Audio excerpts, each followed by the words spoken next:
ያበላሸችው እሷ ናት። ማነች ያበላሸችው? ያበላሸችው ራሷ ቲና ናት። በገዛ እጇ ትዳሯን ብጥብጥ አርጋ ያበላሸችው። እንዲሁም ደግሞ ንብረቱ ካሁን የኔ ይሆናል ብላ በተስፋም እየሄደች እያለ በስተመጨረሻ አጉል ሆና ተደናግጣ እንዲሁም ደግሞ በእጇ ላይ ያለው ፋይል ፎርጅት መሆኑንም ደረሰችበት። ለዛም ነው ትሁት ትውጣልኝ፣ ካሌብ ካንተ ጋር ማውራት እፈልጋለሁ ስትልም እኔ በፍጹም ትሁት እንድትወጣ አልፈልግም፣ ማውራት የምትፈልጊውን ተናገሪ እያላትም ሲያፋጥጣትም ነበር። ከዚያም ዳኒ ደግሞ እንዴ ምንድን ነው መናገር ያለብሽ ካለ ተናገሪ፣ ከትሁት የሚደበቅ ነገር ነው እንዴ? ትሁት የማታውቀው ነገር ምን አለ ብለሽ ነው ሲላትም አይ እሷ መውጣት አለባት፣ ከዛ በኋላ ነው የምናወራው አለች ማለት ነው። ግን ያው የሚገርማቸው ነገር እውነቴን ነው የምላቸው፣ አንዳንዴ እበላለው አገኛለው የኔ አደርገዋለሁ እያለን ራስ ወዳጅ ስንሆን አንደኛ ከብዙ ነገር ነው ወደ ኋላ የምትሉት። አሁን ትሁትን እስኪ ተመልከቷት፣ ንብረቱን የአባባን ቤት ሁሉንም ነገር በስሟ እንዲዞር ትፈልጋለች። ግን ካሌብን አትፈልገውም። ከካሌብ ጋር በትዳር መልክ ለመቀጠል አትፈልግም። ካሌብ በጣም ትልቅ ቦታ ነው የሚሰጣት። በጣም ያከብራታል፣ በጣም ይወዳታል። በቃ ከእሷ ጋር መቀጠል ይፈልጋል። ነገር ግን እሷ ኃይለኛ ናት። አንደኛ አባቱንም አታከብርም። ለመግደሉላ ትሞክራለች። ሙሉ በሙሉ ለማጥፋት ትሞክራለች። በቃ የምታደርገው ድርጊት ሁሉ ይሄን ሁሉ ለዳኒ ስትል የምታደርገው ይገባኛል። አንደኛ፣ ሁለተኛ ደግሞ ንብረቱ በሙሉ በእሷ ስም ከዞረ በኋላ ላይፏን ከዳኒ ጋር ማሳለፍ ትፈልጋለች። ነገር ግን አባባ ሁሉንም ነገር ስላወቁ ስለነቁባት በስተመጨረሻም ሁሉንም ነገር ለካሌብ ሲነግሩት ካሌብም አላመነም። እናም ራሱን ቀይሮ መጥቶ ሁሉንም ነገር ቼክ ሲያደርግ አባባ የነገሩት ነገር እውነት ሆኖ ተገኘ ማለት ነው። እናም በዛን ሰዓት በቃ ከእሷ ጋር ያለመኖር ነው የወሰነው። እንደውም እኔ እሷን ዝም ብዬ አልፈታትም፣ መፍታቴ ካልቀረ ቁም ስቃዩን አሳይቼ ነው የምፈታት ነው የሚለው። ማን? ካሌብ። ቁም ስቃዩን አይታ ነው መፈታት እንጂ ዝም ብዬ አልፈታትም። ምክንያቱም በእኔ ህይወት ላይ ሚና እንደተጫወተች እኔን በቁሜ እንዳሰቃየችኝ እኔ ማሰቃያታለሁ እንጂ ዝም ብዬ አልፈታትም አባዬ፣ ሁሉንም ነገር ደርሼበታለሁ አለ ማለት ነው። አይ አንተማ እኮ ቅርብ ጊዜ ነው ያወቅከው። እኔ ከመጀመሪያም ጀምሮ በዛን ሰዓት ሽባ ሆኜ ባለው ሰዓት በታመምኩ ሰዓት እኔንም ቁም ስቃይን ያሳየችኝ። ምክንያቱም በዛን ሰዓት መራመድም አልችልም፣ መንቀሳቀስም አልችልም። እንዲሁም ትሁትንም ስታሰቃያት ነው የከረመችው። ስለዚህ ለአንተ የምትሆንህን ሚስት ፈልግ፣ ይቺ ለአንተ አትሆንህም ብሎ አባባ ሲያወራ ነበረ። ካሌብም ትክክል ነው አባዬ፣ ከዚህ በፊት ስታወራ ምንም ነገር አልቀበልህም አላምንህም ነበረ። ነገር ግን በአይኔ ስላየውኝ በጣም ልቤ ተሰብሯል፣ በጣም ደንግጫለሁ። እኔ የገዛ ሚስቴ እንደዚህ ታደርገኛለች፣ እንደዚህ ትማግጣለች፣ በእኔ ላይ ሌላ ወንድ ትደርባለች ብዬ አምኜም አላቅም። በዛን ሰዓት ዳኒን ወንድሜ ነው ስትል 100% አምኜ ነበር። ለካም ፍቅረኛዋ ነው፣ ለዛውም በእንደዚህ አይነት ላይፍ ላይ ምስቴ ምን አጉድዬባት ምን አሳንሼባት ነው በእኔ ላይ ሌላ ወንድ የደረበችብኝ? ለምንድን የሸወደችኝ? እኔን እሷ እንደሸወደችኝ እኔን እንዳሰቃየችኝ እኔም ደግሞ እሰራላታለሁ አባዬ ብሎ በጣም ወስኖ አቅዶ ተነስቷል። አሁን ላይ ካሌብ ማለት ነው። ካሌብ በቀላሉ አይፋታትም። ምክንያቱም በጣም በድለዋለች፣ በጣም አሰቃይተዋለች። በቁም እያለ በጣም ነው የተጫወተችበት።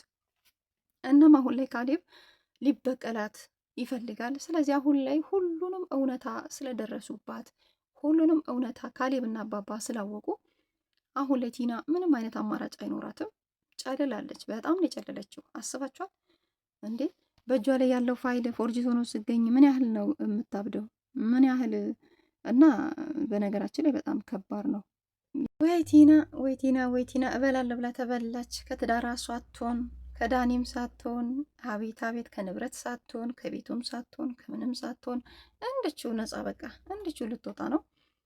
እና የካሌብ አባት መጠባበቂያ ሚስት አዘጋጅቼለታለሁ ብሎ ለቲና ሲነግራትም ቲና በጣም ነው ያበደችው። ምን ማለት ነው እንዴ አባባ? ምን እያልክ ነው? እያልከው ያለው ነገር ግን ታውቁሃል ስትለው በደንብ እንጂ ልጄ፣ በደንብ እኮ ነው የሚገባኝ። ምክንያቱም አንቺ ካልፈለግሽው ምርጥ ሚስት፣ ቆንጅዬ ሚስት፣ ለዛውም ስነ ስርዓት ያላትን ስነ ምግባር ያላትን ትዳሯን የምታከብር አዘጋጅቼለታለሁ። ፌንትን የሰራችው ፌንት ሰርታለች።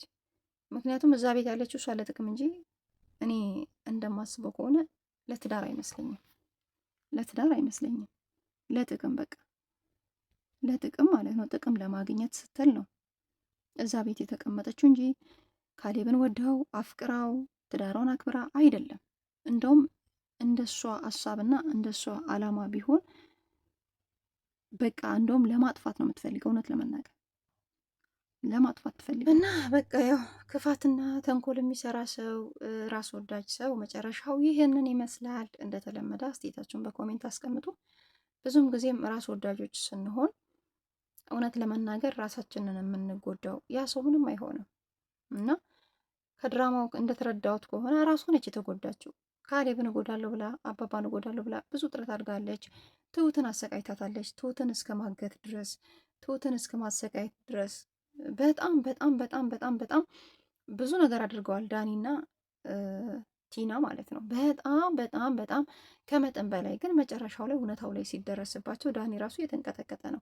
ዳኒ ምንድን ያለው እባክሽን ታርቀሽ ከባለቤትሽ ጋር ኑሪ፣ ትዳርሽ ይበልጥብሻል፣ እባክሽን ትሁት እባክሽን ወደ ራስሽ ተመለሽ እያለ ነው። ከዛ እንዴት እኔን ከካሌብ ጋር ኑሪ ትለኛለ? እኔ ከማላፈቅረው ከማልወደው ሰው ጋር ስትልም አይ እንደዛማ ማለት የለብሽም ተይ፣ ግን ተይ፣ ሰላም ያስፈልጋል፣ እባክሽን ከእሱ ጋር ኑሪ ያለበት ምክንያት አሁን ቲናና ዳኒ አብረው የሚቀጥሉ ከሆነ ካሌብ ደግሞ ከኤደን ጋር መቀጠሉ አይቀርም። ኤደን የካሌብ ትሆናለች ማለት ነው።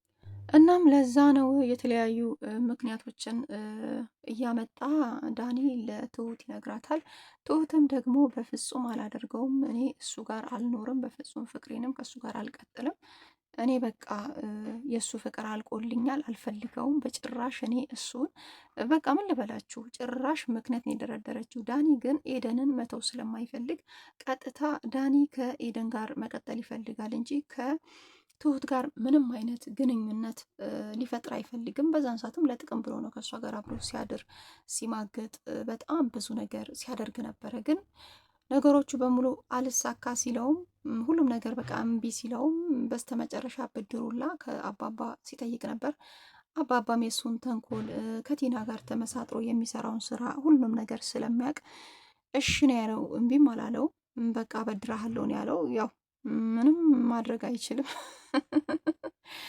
ያው እሺን ያለው እንዲከፋው ስለማይፈልግ ነው፣ አብሮት ቤት ውስጥ ስላለ እንጂ አባባ ፈቃደኛ አይደለም። ምክንያቱም ብዙ ነገር ከቲና ጋር ሆኖ ተመሳጥረው እናም እንዳልኳችሁ አባባ የማያውቅ መስሎት ነው ብር አበድረኝ ሲለውም እሺ ብሏል፣ ተስማምቷል። ምክንያቱም 3 ሚሊዮን ብር ካበደርክኝ እኔ 4 ሚሊዮን አርጌ እመልስላለው። ሲቀጥልም ደግሞ ከኤደን ጋር መኖር ይፈልጋል ዳኒ ከፍቅረኛው ጋር በጣም ነው የሚወዳት። እሷን ማጣት ስለማይፈልግ ነው ብር አበድረኝ ያለው። ከቲና ጋር ለጥቅም ሲል ነው አብሯት የኖረው። ቲና ደግሞ ለጥቅም እንደቀረባት አታውቅም ማለት ነው። በቃ ቀጥታ ከእሱ ጋር ፍቅሯን ለማጣጣም ከእሱ ጋር በቃ ላይፏን ለመቀጠል ነው የእሱ ሀሳብ። ነገር ግን የዳኒ ሀሳብ ደግሞ ከኤደን ጋር ለመኖር ነው እና ቲናን የሚያስባት ለጥቅም እንጂ በፍጹም ለፍቅር ወይ ደግሞ ለወደፊት ለትዳር አያስባትም። ቢያስባት ኖሮ ታረቂ አይላትም ነበረ ከካሌብ ጋር። ለምን?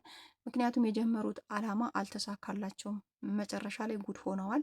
ስለዚህ ታርቀሽ ህይወትሽን ላይፍሽን ብቀጥ ይሻልሻል እያላት ሲመክራትም አይ በቃ እኔ ከአንተ ጋር ነው እንጂ ከካሌብ ጋር ፍቅሬ አልቆልኛል፣ በቃ አልፈልግም፣ አልቀጥልም አልኩ። ለምንድነው የማትረዳኝ? ይህን ሁሉ መስዋዕት እየከፈልኩት ያለሁትኝ ለአንተ ስል መሰለኝ ስትለውም እሱ ይገባኛል፣ ነገር ግን ያው ነው ሞክረናል፣ መጨረሻ ላይ አልተሳካልንም። ስለዚህ እባክሽን እኔ የምልሽን ብትሰሚኝ ምን አለበት? በቃ ይቅር አልኩሽ አላት። እንዴት እንደዛ ትለኛለህ? ደግሞ ሳፕራይዝም አለኝ አለችው። ምንድነው ሳፕራይዙ? ቤት ብቻ እንዳይሆን ሲላት፣ አረ የሆነ ሳፕራይዝ የማደርጋችሁ ነገር አለ እና እውነታው ላይ እሷ አልደረሰችበትም ነበር። መጨረሻ ላይ ያወቀችው በእጇ ላይ ያለው ፋይል ፎርጅት ሆኖ በመገኘቱ በጣም ተበሳጭታ ፊን ትነቅላለች፣ ጨልላለች። በጣም ከባድ ነው። እበላለሁ ብላ በስተመጨረሻ ጉድ ሆነች ማለት ነው። ለዛሬ ይዤ የመጣሁት ቪዲዮን ይመስላል። እወዳችኋለሁ፣ አከብራችኋለሁ። ባይ ባይ።